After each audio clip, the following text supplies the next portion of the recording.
En un nosocomio que fue protagonista en estos, digamos, 18 meses desde que arrancó la pandemia, y es el Hospital Malbrán, que ahora tiene nueva conducción luego de la renuncia de Daniel Godoy.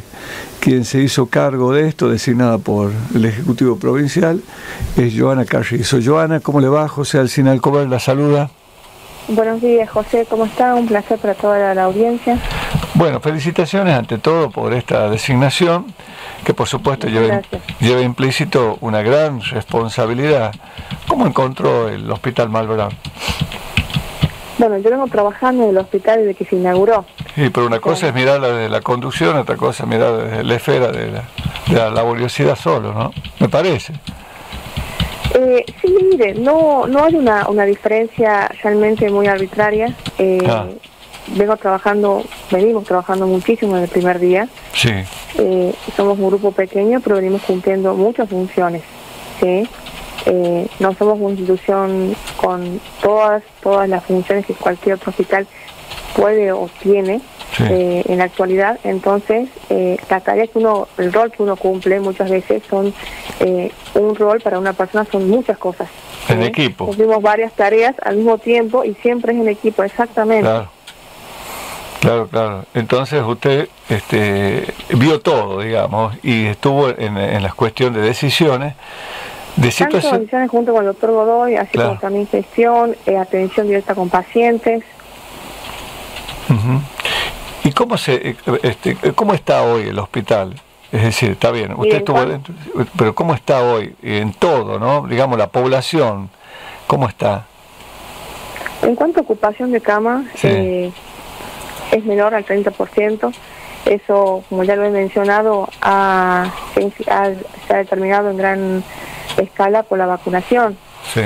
La provincia ya vacunó prácticamente al 70% de total de la población, por lo menos con una dosis, y al 50% con 2 dosis, lo que ha marcado un antes y un después en la pandemia. Sí. Si bien hay pacientes internados, pacientes inclusive vacunados con varias comorbilidades, si bien son pocos, son pacientes que se encuentran en estado crítico. ¿Y ese qué porcentaje es? Recuérdemelo. Menor al 30%. No deja de ser un número importante, ¿no? A esta altura. No, en el hospital, obviamente. En el hospital, por supuesto. En el hospital. Recordemos que el hospital, si bien el objetivo ahora es que el Malbrán vuelva a atender todo lo COVID, aún se contabilizan camas en el Hospital San Juan Bautista y algunas camas en el sector privado. Bien. Y estos casos que requieren de alta complejidad, ¿está bien de acuerdo a la cantidad de infectados que hay, o es un número alto para la cantidad de infectados? La verdad es que no lo veo un número alto. La terapia intensiva tiene actualmente 12 pacientes, con un total de camas de 26. Sí. Y la intermedia de un total de camas de 45, tenemos apenas el 12% ocupadas. Así que no es un número que a mi consideración sea muy elevado. Claro. Los pacientes vienen respondiendo en su mayoría favorablemente, a pesar del estado de gravedad en el cual se encuentran. Y eso en gran medida también, que están internados y hacen neumonías graves, la vacuna sí aporta el plus a que estos pacientes puedan tener una recuperación favorable también. ¿Cómo ve usted el tema de la vacunación en relación a la cepa del Delta, que causa tanto escozor y tanta inquietud?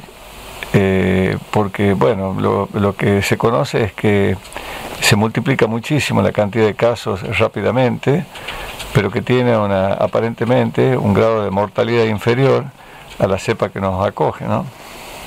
Exactamente. Usted lo ha dicho, en la cepa Delta del coronavirus es mucho más infectiva, ¿sí? Transmite con mucha mayor facilidad que la cepa previa, pero no hay casos en su mayoría registrados que sean más graves, o sea, no significa que sea más virulento el virus, pero tiene mayor transmisibilidad. Pero esa transmisibilidad ¿cómo entiende usted que se da mucho en la población infantil, en los adultos, en los intermedios?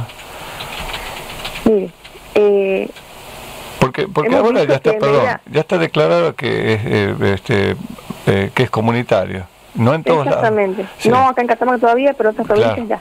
Sí. En provincias vencidas. Y bueno, le preguntaba cuál era, dónde usted considera que tiene mayor incidencia. Los casos mayor registrados de la cepa delta son en edad media, ¿sí? En los niños hemos visto que no hubo casos graves en infección por coronavirus, no hay nada registrado en cuanto a la delta todavía, y tampoco una mortalidad creciente, ascendente por esta nueva cepa. Claro. Ahora, sí, le escucho, sigue. La vacunación, disculpe, la vacunación, sí hay vacunas que protegen en su mayor extensión contra otras cepas. Hemos visto que a veces 2 dosis refuerzan, aumentan mucho más el estado inmunológico de un paciente contra el COVID en sí. Sí. Está bien, pero acá lo que causa temor es, bueno, todo esto que se dijo de la transmisibilidad que es tan rápida, y lo que se presume es que, por eso le preguntaba las edades, los grupos etarios, en función de una persona adulta, que son las personas de mayor riesgo. La persona adulta, si lo dice usted, es la persona de mayor riesgo, siempre tiene una susceptibilidad mayor a cualquier infección, ¿sí? Tanto el coronavirus como infecciones virales de otra índole, bacterianas o otro tipo de gérmenes, porque son adultos inmunosuprimidos en su mayoría, precisamente por la edad.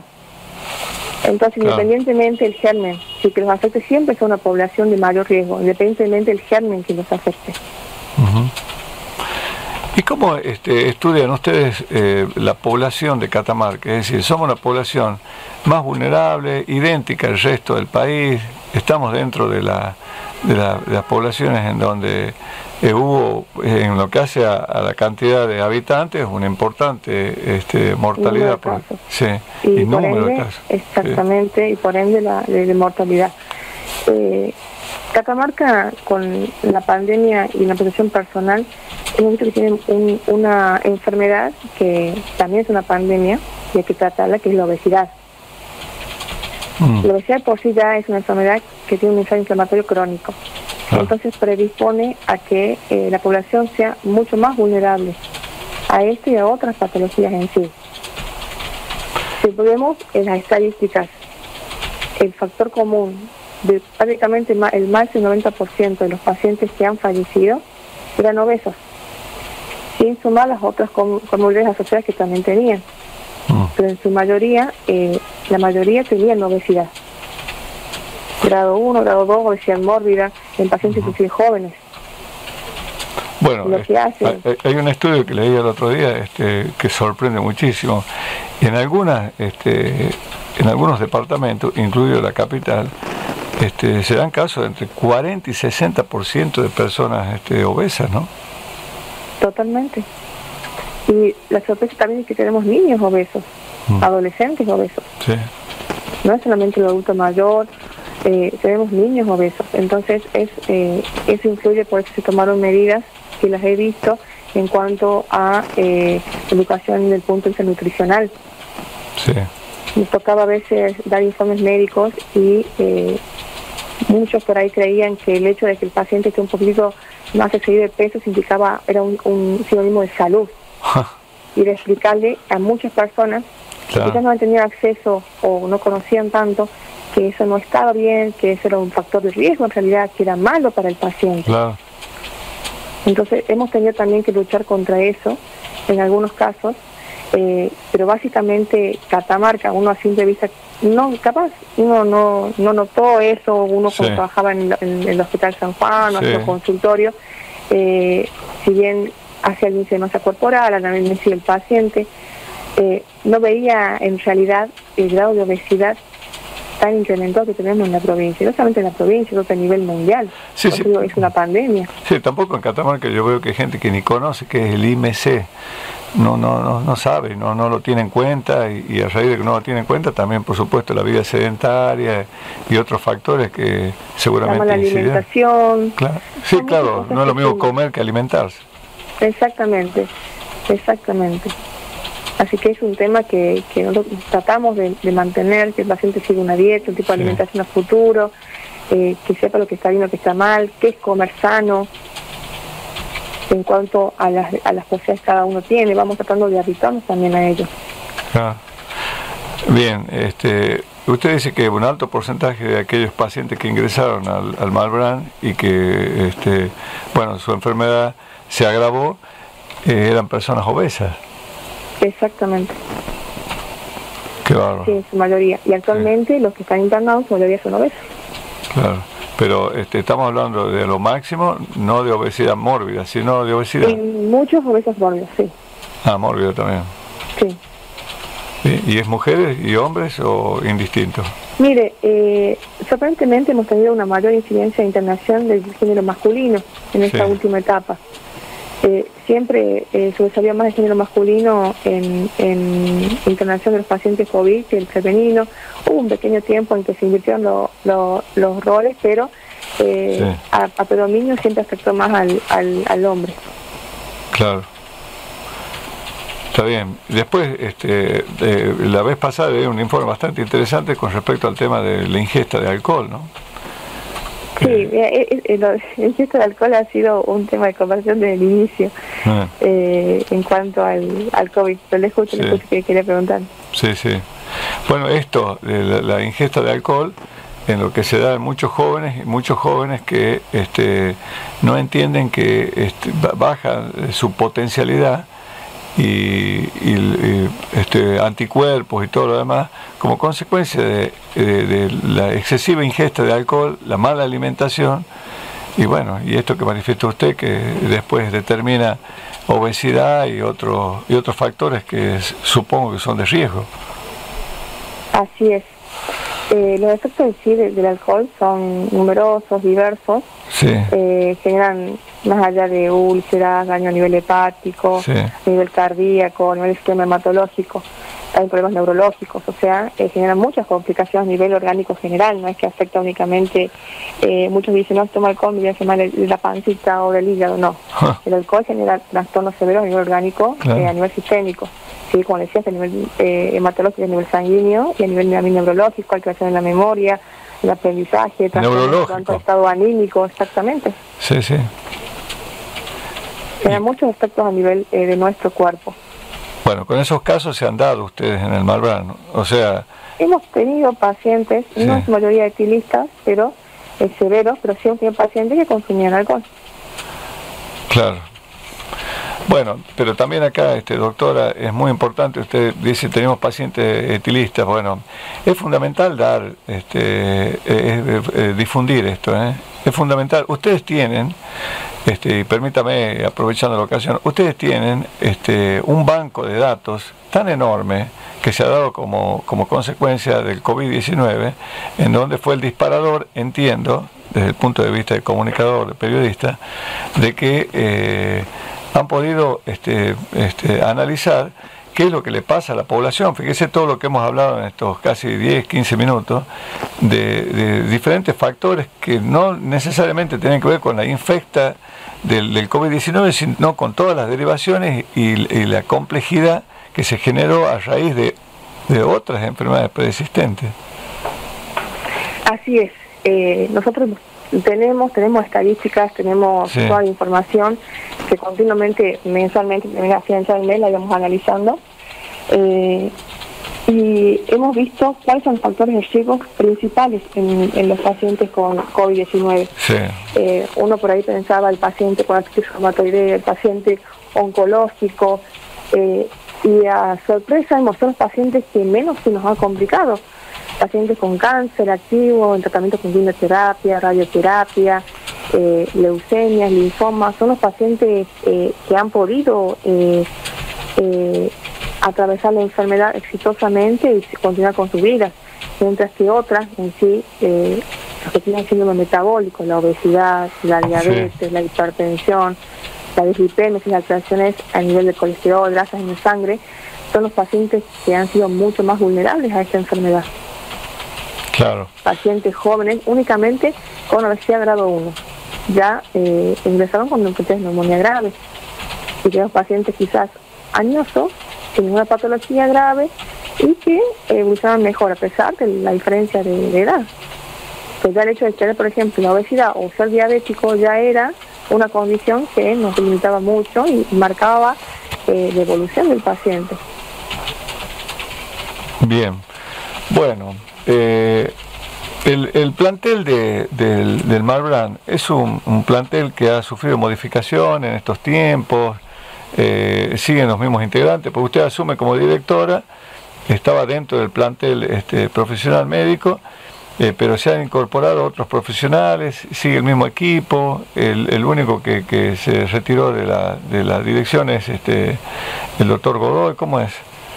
Mire, cuando tuvimos la última ola, sí hemos requerido el apoyo de otros colegas, inclusive terapistas de Belén, médicos de otras instituciones, del Estado San Juan, que han venido a colaborar en cuanto a la atención y manejo de la institución y de los pacientes. En esta etapa, por suerte podemos decir que podemos ir desafectando de a poco al personal que nos vino a colaborar. Permanece inicialmente lo que hemos empezado en el Hospital Malbrán. Bien, perfecto. ¿Podemos decir que el Malbrán está hoy en día funcionando a pleno? Sí, está funcionando a pleno, va a continuar funcionando. Justo ayer hablé con el personal. Hay propuestas para seguir creciendo y dar más tipo de atención, otro tipo de atención, no solamente de la internación al paciente COVID. Sí. Entonces, hay propuestas muy lindas que el Ministerio está de acuerdo, así que vamos a seguir adelante, trabajando. Bueno, doctora Joana Carrizo, le agradezco infinitamente la comunicación, le deseo mucha suerte en la conducción y realmente dentro del marco de esa suerte también de que podamos decir de que vayamos terminando. Y una pregunta final, ¿usted cree que estamos ya en el estribo pero bajando del COVID-19 o todavía nos puede esperar algo más complicado? Va a venir una ola más, no creo y no va a ser la ola que hemos tenido desde que empezó en abril, sí, y fue descendiendo a fines de julio. Sí. Va a incrementar un poco el número de internación, pero no creo que lleguemos a necesitar del respaldo de otras instituciones para poder manejar los pacientes en sí como se requirió en su momento. Yo creo que la pandemia, vuelvo a repetir, la vacunación ha marcado un antes y un después, y eso hemos podido notarlo inclusive después de varios festejos, Día de la Madre, no hubo un brote después de eso. Uno que siempre está atento a fechas muy específicas, viendo los días y demás para ver si hay incremento en cuanto a internación, incremento en cuanto a casos positivos, y hasta el momento no ha sucedido, pero hay que tener cuidado, así como usted hablamos anteriormente de la Delta, que tiene mayor virulencia. Quizás va a aumentar el número de infectados, sí, pero hay que ver si el número de infectados se trasluce en cuanto también al número de internación. Claro. Recuerde que inicialmente cuando empezó la pandemia teníamos la mayoría de los pacientes activos eran ambulatorios, sí, y no requerían internación. Sí, ¿sí? ¿Sí? Pero vamos a requerir un mayor incremento, vamos a tener un mayor incremento en cuanto a la internación de estos pacientes, pero no vamos a llegar a una ocupación con un porcentaje elevado como lo hicimos en la ola anterior. ¿Y eso por qué? ¿Por la vacunación? Por la vacunación. Por la vacunación. La verdad que ha marcado y ha diferenciado mucho en cuanto a la evolución de nuestros pacientes. Hay muchos pacientes con factores de riesgo inclusive que se manejan ambulatorios y no llegan a ser complicaciones severas como la neumonía. Claro. O que las tienen y no son neumonías que requieran específicamente internación y pueden manejarse en domicilio. Es lo que estamos teniendo también actualmente. Ahora, ¿es un acierto en Catamarca dar la apertura total como se va a dar a partir del 1 de octubre, incluso con la posibilidad de que el uso de barbijo esté liberado en áreas abiertas y en la vía pública? Sí, mire, yo creo que tenemos que seguir dando pasos hacia adelante, siempre estando teniendo en cuenta la situación epidemiológica. y creo que actualmente la situación epidemiológica en más de un mes que se viene manteniendo puede dar paso a que esas medidas se cumplan. De hecho, mantener a distancia, como bien lo dicen los nuevos regímenes y al espacio abierto, no tendría que haber transmisibilidad en sí del virus, pero sí usarla en los lugares obviamente cerrados como se viene haciendo y como se va a disponer. Perfecto. Nuevamente, Joana, que tenga la mayor suerte. La verdad que muy agradecida y siempre a su disposición. Muchas gracias. Bueno, un abrazo grande. Adiós, que estén bien.